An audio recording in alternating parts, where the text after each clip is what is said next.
Ya, jadi karena tadi ada satu sekelumit peristiwa yang sangat penting yang udah disinggung soal pecat memecat, ini saya perlu klarifikasi. Jadi saya pernah menjadi klien dari seseorang yang lagunya Udin Sedunia gitu ya di awal-awal kasus ini ya. Kemudian pada sebuah peristiwa yang sangat unik. Jadi saya tanggal 28 Juni 2025 itu diundang oleh salah satu media, salah satu apa? TV begitu ya, sebut saja ILC ya, saya diundang. Nah pada waktu itu saya sedang ujian penerbaan S3 saya, melihat waktunya nggak mungkin saya hadir. Karena itu saya kemudian minta lawyer saya, jadi di situ kan ada 77 lawyer waktu itu ya. Ada saya dan saya yang bela Pak. Ya, nah kemudian saya minta Pak Al-Katiri untuk mewakili saya karena saya tidak mungkin hadir di situ. Nah Pak Al-Katiri hadir dan membuat sesuatu yang spektakuler yaitu identik sama identik itu bukan berarti asli itu ya di situ ya. Anda bisa lihat rekamannya. Apa yang terjadi? Besok pagi beliau dipecat. Karena katanya melanggar etika. Kenapa bicara di media tidak izin saya gitu ya. Kemudian karena saya tidak terima ya. Loh, lawyer saya kok dipecat? Saya katakan ini enggak boleh seperti itu. 2 hari kemudian saya sebagai klien dipecat. Mana ada dalam sejarah dunia klien dipecat. Jadi ini satu-satu yang terjadi gitu. Lalu kemudian ternyata beruntun ya, ada lawyer kami juga ya. Kemudian saya disuruh milih dia atau milih Pak Al-Katiri ya. Tentu saja saya milih beliau ahli pidana undang-undang ITE. Mengapa saya tidak memilih beliau ya gitu. Jadi itu cerita itu saya baru pertama kali ini saya melakukan klarifikasi. Setelah 1 tahun ya, untuk supaya jelas. Dan kemudian yang bernasib seperti kami, bukan cuma kami berdua, bahkan terakhir Bang Gofur Sangaji juga dipecat sama dia. Baik ya, nah jadi itu clarified dan ada saksinya, WA di mana kami dipecat juga kami masih simpan ya. Tentu saja mestinya ikatan advokat juga perlu mengetahui tentang tindak yang tidak etis tersebut gitu ya. Nah, lalu kemudian sebagai closing statement saya adalah bahwa begini. Tadi kita sudah clear ya pada acara ini, berkah sekali nih saya datang ya. Karena pertama adalah saya datang tuh menunjukkan bahwa saya tidak pernah gentar. Yep. Ya. Seperti yang tadi lawyer saya katakan Pak Abdullah Al-Katiri bahwa kami sudah lama mempersiapkan untuk hadir sidang. Ya. Baik saya sebagai terdakwa maupun 27 advokat saya yang dipimpin oleh Pak Al-Katiri, kami sudah siap. Kami sudah pelajari 709 dokumen tersebut sampai kepada 712 dokumen kami sudah siap. Jadi kami sudah siap. Bismillah, kan saya katakan kalau eksepsi saya diterima alhamdulillah, kalau eksepsi saya ditolak bismillah, la haula wala quwata illa billahil aliyil azim. Kita siap insyaallah fastabiqul khairat ya. Kalau saya secara pribadi sebagai intelektual publik yang salah satu tugasnya sebagai peneliti, persoalannya bukan soal menang kalah, walaupun secara pengadilan saya menang kan gitu ya. Tetapi persoalan saya adalah benar atau salah. Dan itu tidak akan pernah saya tinggalkan sampai akhir hayat insya Allah ya. Itu closing statement saya. Dan masyarakat Indonesia kita mendapatkan sebuah pelajaran yang luar biasa. Jadi rugi sekali kalau Anda semua mahasiswa ya, generasi masa depan bangsa itu tidak mengikuti kasus ini. Karena kita belajar sama-sama, kita mendapatkan kuliah yang luar biasa. Dan yang membuat pencerahan bagi saya adalah sekali-kali jangan pernah kita sebagai warga negara itu sampai buta hukum. Kita harus ngerti, walaupun mungkin tidak secanggih, tidak sehebat para advokat ya. Nanti mereka nggak dapat kerjaan kalau kita sehebat mereka ya. Tetapi setidak-tidaknya kita ngerti hukum. Kita harus tahu hukum. Sama dengan kalau ada orang mengatakan, oh ngapain ngomongin politik loh. Kita ini warga negara ini adalah insan politik. Jangan sampai kita tidak tahu politik. Kita ini warga negara juga insan hukum. Jangan sampai kita tidak tahu hukum. Ya, itu. Lalu yang terakhir adalah bahwa kasus ijazah ini harus menjadi agenda tidak hanya saya, tidak hanya Mas Roy, tapi juga 280 juta rakyat Indonesia. Pada waktu saya dilaporkan, saya sudah wanti-wanti ya. Saya udah wanti-wanti begini. Kalau sampai Tifa ditangkap atau diperkarakan, Roy ditangkap atau diperkarakan, akan ada TIFA 1, TIFA 2, TIFA 3 sampai 300. Akan ada ROI 1, ROI 2, ROI 3, ROI 4 sampai ROI 100. Dan ternyata sudah ada buktinya. Sekarang ini bertalu-talu, baik di PT UN, di pidana, di perdata, semua ahli sudah bangkit untuk melaporkan dan membuat clear, membuat jernih persoalan ijazah. Jadi Bang Rifai nanti kerja berat beliau ya untuk membela kliennya yang memang ya sudah waktunya buat kita. Jadi yang terakhir adalah bahwa apa yang terjadi pada saya, kenapa pasal yang dikenakan kepada saya adalah pencemaran nama baik, kemudian fitnah, itu untuk menimbulkan chilling effect, untuk menimbulkan perasaan freeze, ketakutan pada para ilmuwan, pada para peneliti, supaya jangan mengalami nasib seperti Tifa dan Roy begitu. Tapi apa yang terjadi? Kebenaran itu ketika pintunya sudah terbuka, dia sudah tidak mampu ditahan siapapun. Ya, maka kita sama-sama berdoa mudah-mudahan tidak terjadi seperti prediksinya Bang Ferdinand Tahian, bahwa kasus ini tidak harus menunggu sampai seperti Super Semar kasusnya. Tidak harus menunggu sampai puluhan tahun, tapi suatu ketika dalam waktu yang dekat, insya Allah kita akan melihat kebenaran itu. Terima kasih. Jadi clear ya, kehadiran kami berdua, terima kasih sekali lagi kepada Mas Aiman dan seluruh redaksi iNews Rakyat Bersuara ini. Kami berdua tetap konsisten untuk memperjuangkan kepalsuan dari ijazah ini ya, kita bongkar. Bukan hanya dia, mungkin juga turunannya tadi ya, itu tadi. Dan lagi-lagi tidak hanya kemudian nanti malah menyesuaikan hoax-hoax yang ada. Kami berdua bekerja sama untuk Solo menjadi tim suksesnya Solo. Apalagi diedarkan oleh lawyer, bekas lawyer itu ya. Itu luar biasa jahat ya. Kita lawan. Kita lawan gitu. Mas, Bang. Kalau Bang Estes bukan Solo, Bogor ya. Bogor. Apa yang mau di closing ya?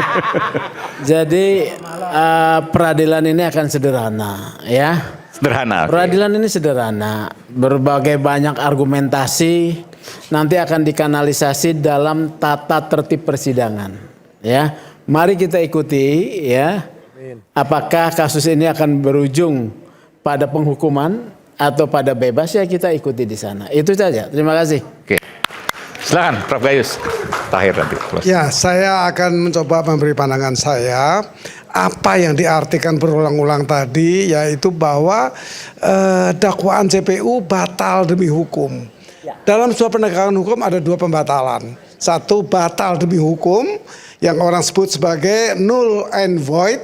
Tapi ada batal karena hukum yang disebut sebagai bagaimana hanya karena ketentuan hukum maka menjadi batalnya sebuah penegakan hukum atau voidable. Ini dua pengertian yang perlu dipahami.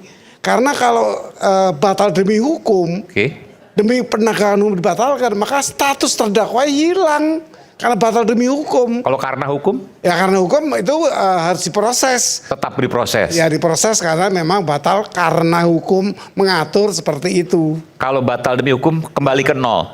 Iya, karena sudah mulai proses hukum, penegakan hukum. Memang ini batal, dinyatakan batal demi hukum. Demikian dan tidak dilanjutkan, berkas dikembalikan kepada JPU. Artinya apa? Tidak, ya never exist. Dari pikiran saya seperti itu. Ditambah lagi keterangan bahwa kalau ada proses lain melalui registrasi baru, artinya pihaknya juga baru.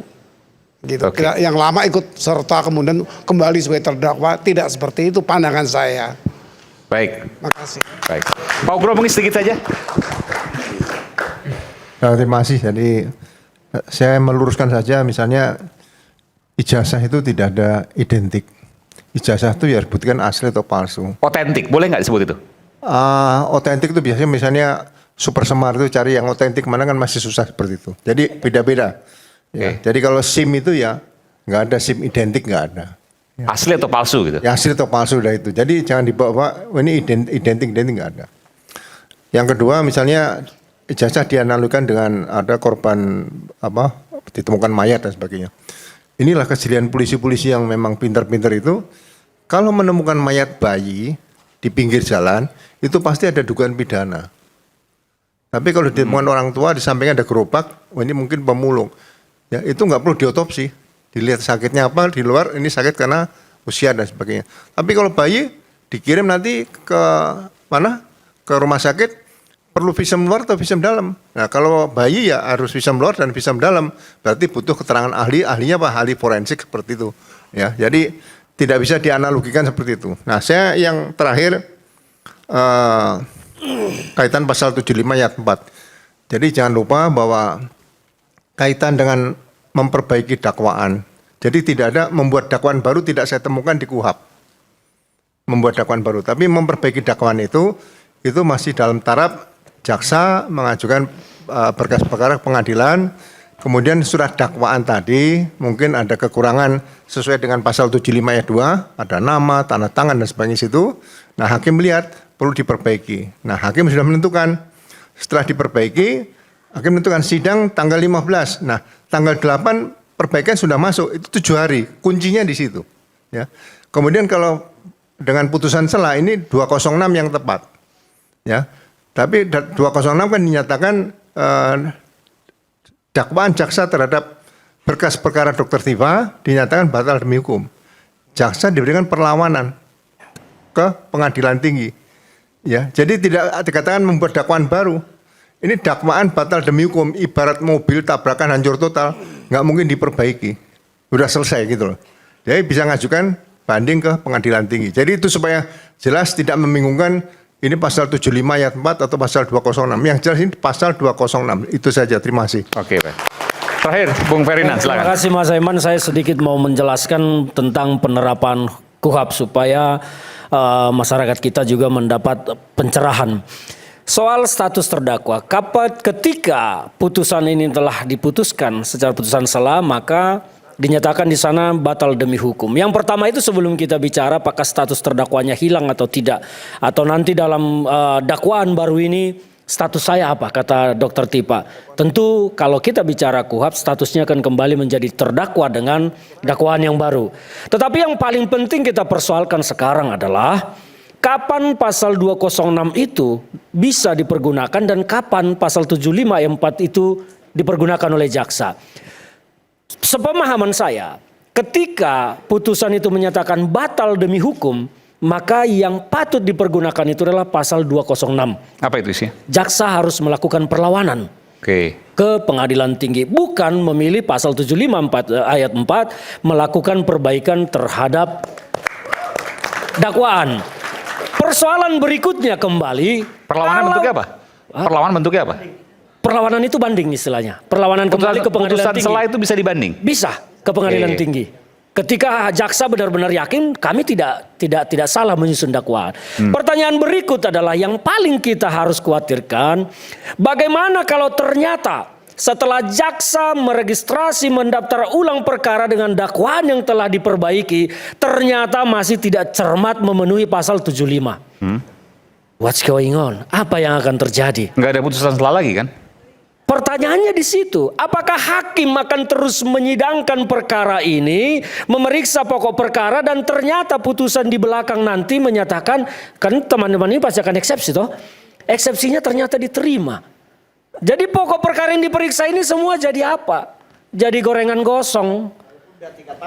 Ya walaupun 3 tahun, artinya apa? Prinsip peradilan cepat, murah dan kepastian itu kan tidak bisa dipenuhi. Itulah yang saya bilang kenapa ini semakin gelap gulita, ditambah menurut saya jaksa tetap keliru mengambil pasal 75 ayat 4 melakukan perbaikan. Harusnya mereka memilih pasal 206. Banding. Supaya status mereka, status Dr. Tifa ini tidak diawang-awang. Ketika dia banding melakukan perlawanan, statusnya tetap.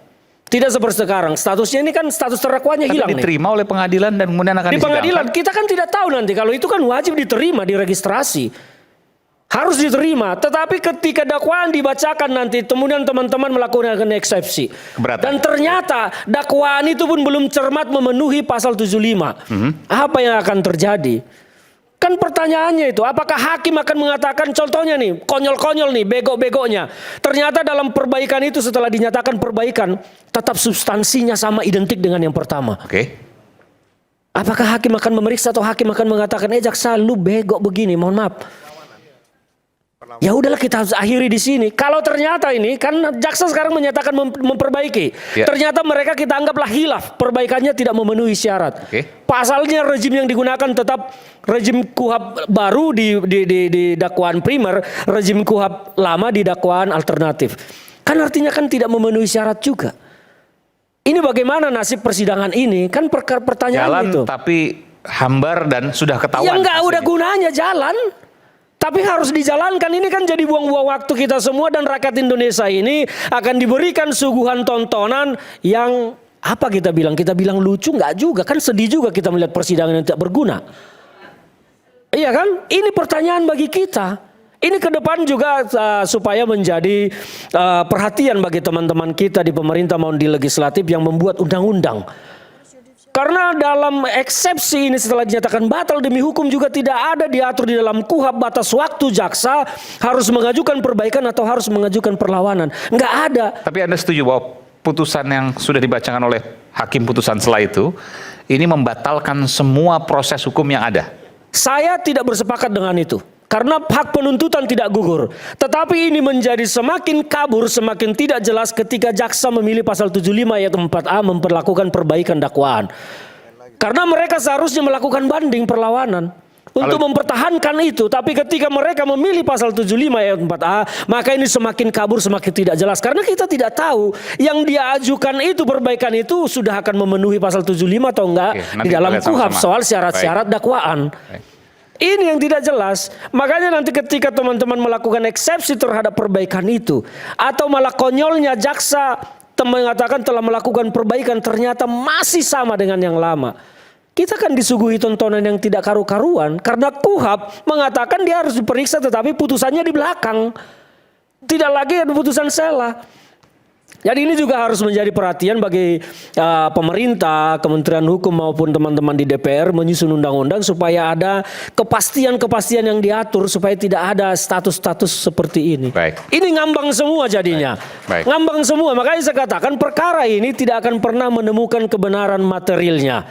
Kalaupun teman-teman divonis bersalah itu hanya karena keyakinan yang tidak dilandasi dengan syarat putusan, diyakini secara sah dan meyakinkan, tetapi hanya menebak-nebak, maka kita pun akan keluar dari pakem hukum. Lebih baik membebaskan 1000 yang bersalah daripada menghukum Betul. satu yang Oke. bersalah. Saya Jadi kira-kira begitu. Ya semoga teman-teman masyarakat juga punya pandangan yang lain. Ini kan pemahaman saya. Saya tidak tahu pemahaman teman-teman yang lain. Ada Prof guys di sini. Ya mohon izin Prof, saya jauh sekali dari Prof. Tapi itu pemahaman saya. Mudah-mudahan masyarakat juga tercerahkan. Silakan berpendapat juga. Terima kasih dari saya. Oke. Sedikit ya, Prof. Ya. Jadi pasal 206 itu sudah mulai proses, ada dakwaan, kemudian ada perlawanan. Perlawanan diberikan pendapat jaksa bagaimana, dipertimbangkan, muncul putusan sela tadi. Kalau pasal 75 tadi, ayat 4-nya tadi, itu belum ada perlawanan.